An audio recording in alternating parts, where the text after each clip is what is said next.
So Hillary Clinton is back in the news. You know, I really didn't want to keep talking about her, but she just keeps at it. She just won't go away. She was on Howard Stern's show. I watched most of it. He was drooling and fawning over her. You know, he's a huge admirer of Madame Secretary of State. And they got talking about the 2016 election and Russian meddling and Bernie Sanders. Let's take a look at what Hillary Clinton had to say about Bernie Sanders. That would only delight my adversaries. So I would never do that. But secondly, I have this unique perspective, some of which we've been talking about today. I have a unique perspective. I have a particular understanding of the Russian threat. And it's not going to only be Russia. I mean, so you must be laying awake at night. I do. I worry a lot. Because you know what the shenanigans are. Yes, I worry a lot. You've negotiated with them. You've seen secret intelligence. I have. And you know that, there's these guys who phone from Nigeria who phone your home and somehow finagle $6,000 out of you by doing that. Yeah. And they're brilliant at it. Yeah. I can only imagine what's going on when Vladimir Putin sits there and plans against the United States. Well, but you can read the indictments against the Russians. And a lot of people didn't pay attention to it, but it's very informative and scary. Do you mean the Mueller report? Yeah, the indictments. Okay. The report itself, I think, is also worth reading. But if you read the indictments, basically they were like, hey, let's do everything we can to elect Donald Trump. I mean, those are quotes those are taken. Words they those said. are words that taken, and they also said Bernie Sanders, but that's another day. Do we hate Bernie Sanders? What? Do we hate Bernie Sanders? No, I don't hate anybody. Bernie could have endorsed you quicker. He could have. He hurt him. me. There's no doubt about it. He hurt me. But going back to the indictments, because that's what's really important. Have you ever spoken to Bernie about that? No. You don't talk to him? I don't talk to him. Yeah, I mean, we did when he finally endorsed me and all that. But you're upset with him? No, disappointed. Okay. So, and I hope he doesn't do it again to whoever gets the nomination. Right. Once is enough. We have to. Everyone unite. We have to join forces, and people could speculate and have some good reason to speculate about how bad it might be with Trump in the White House. Now we know there's no guesswork. We know, and we know that given his personality and his rage against anyone who questions him, Lord knows what he might try to do. So it's time to retire him.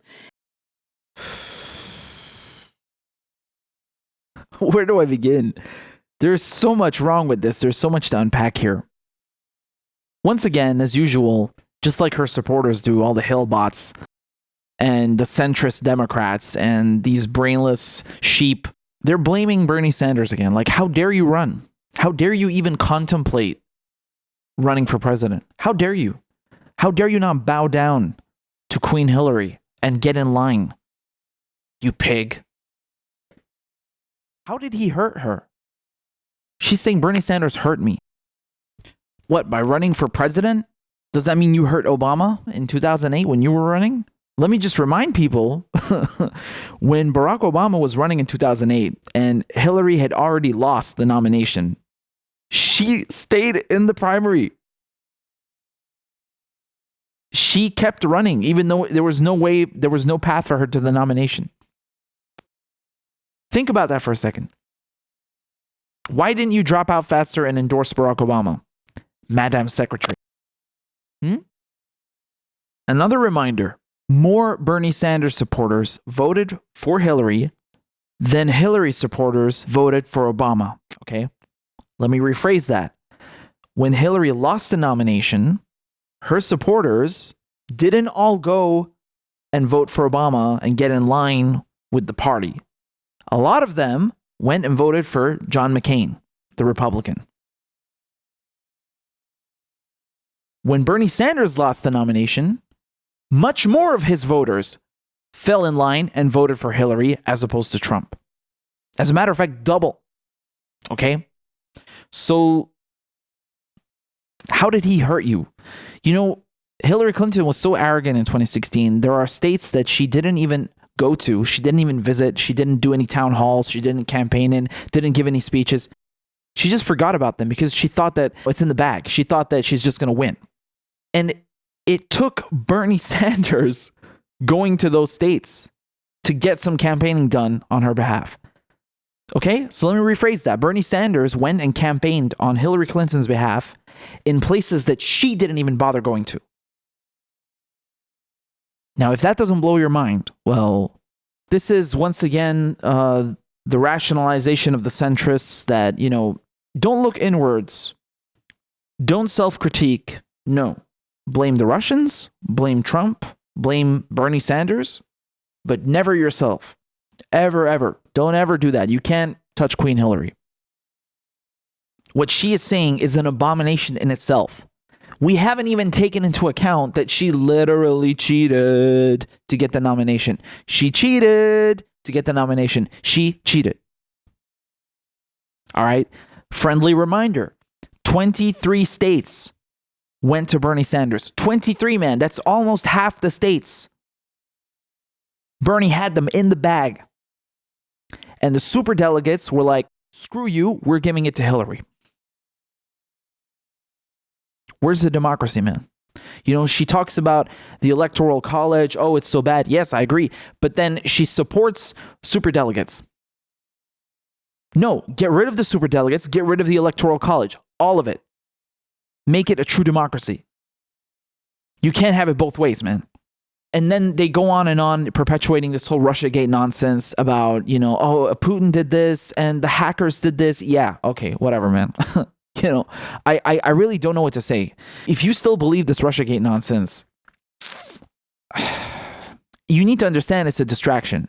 Once again, it is a distraction so that Hillary, so that the centrists, so that the DNC don't look inwards, so they don't actually reform the party.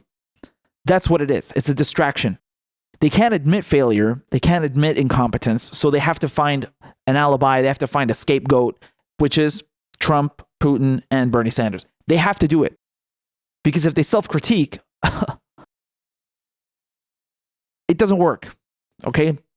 It doesn't work. So that's why they do this whole nonsense. And, Bernie Sanders was campaigning in like 15 states for her, doing so many speeches.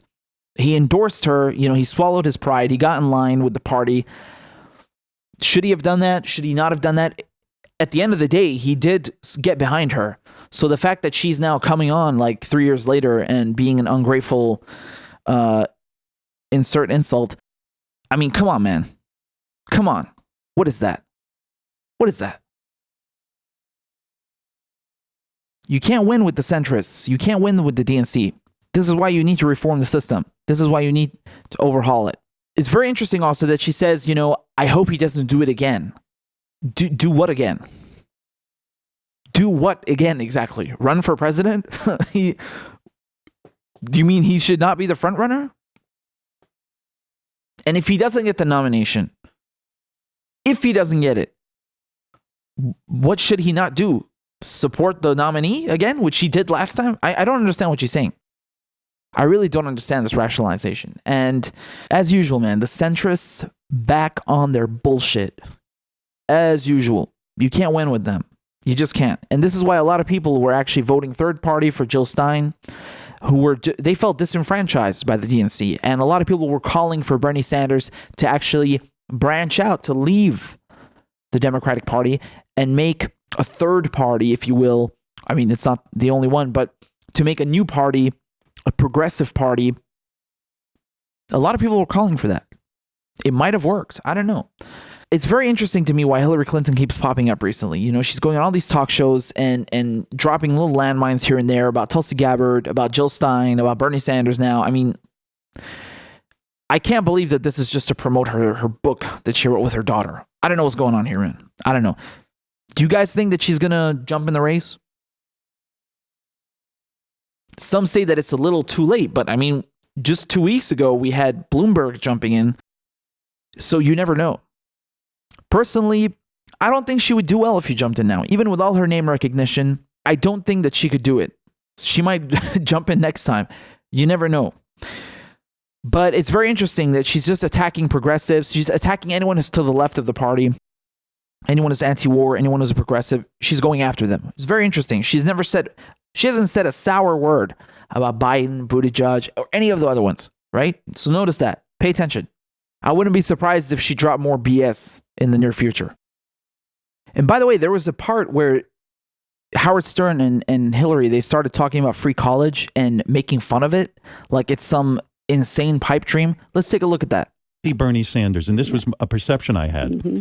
You would say a policy when you were running against him for the nomination. Right. And the next day you go, yeah, well, free college for everyone. Yeah. It's almost like when you run for a fifth grade class. Yeah, right. I'll give you free everything. Chocolate milk for everyone. And more recess. More pizza. And then it makes it look like you're a stick in the mud. I know. And then when you say, well, wait a minute, where's the money going to come from? Then what about, are you against free college? I know. What is this, man? This is so dystopian. This looks like something out of a horror movie. I mean, these people are living in a completely alternate reality, you know, and it's frankly quite amazing. You know, free college is a policy. Just saying. Okay, so when Howard Stern is talking about it like it's some kind of pipe dream, oh, that's just, you know, that's nothing. You are suggesting policy. Meanwhile, Bernie Sanders was bringing a free college, which is a pipe dream. What? No, that's a real thing. You have a student debt crisis. You need free college to have an educated workforce to stimulate the economy. What are you talking about? You're comparing that to chocolate milk? People have hundreds of thousands of dollars of debt because of this. It's not chocolate milk. Chocolate milk doesn't bankrupt you. This is what we're dealing with, man. This is what we're dealing with. It's really ironic how they frame it as if they are the ones, as if the centrists, as if Hillary was the one proposing real change and real policies. No, you weren't. You weren't, okay? Bernie Sanders didn't go from a nobody to the most popular politician in the country and won 23 states in the Democratic primary because he was running on chocolate milk. He did that because he was running on real policies that affect working class people. He was running on a populist message. Man, I really sometimes struggle to find the words to, you know, describe how bad this is. It's truly astounding. It's truly astounding. The mental gymnastics that they go through. And, you know, it's really funny. They bring up that point again about where's the money going to come from. Really? Where's the money going to come from? They always have that argument, the media, the mainstream media, they always bring up that argument of where's the money going to come from when it comes to stuff that helps working class people, whether it's Medicare for all, whether it's free college, whether it's a $15 minimum wage. They always have that question, where's the money going to come from? Same thing in the UK with Corbyn. He wants to invest in infrastructure. Where's the money going to come from? They never, ever, ever ask you that when it comes to wars. Ever. You are never going to see a clip of that. Okay? You are never going to see a clip of someone asking Hillary Clinton, where's the money going to come from for Libya? Where's the money going to come from for all those drone strikes? Never going to happen. Never. Because the mainstream media, the centrists, they play ball. Every time it comes to stuff that helps working class people, lower income people, they always have that. They're always suddenly fiscally responsible. Always. All of a sudden, they care about the budget and the deficit and public spending. But when it comes to aggressive foreign policy, when it comes to tax cuts for the rich, not a word.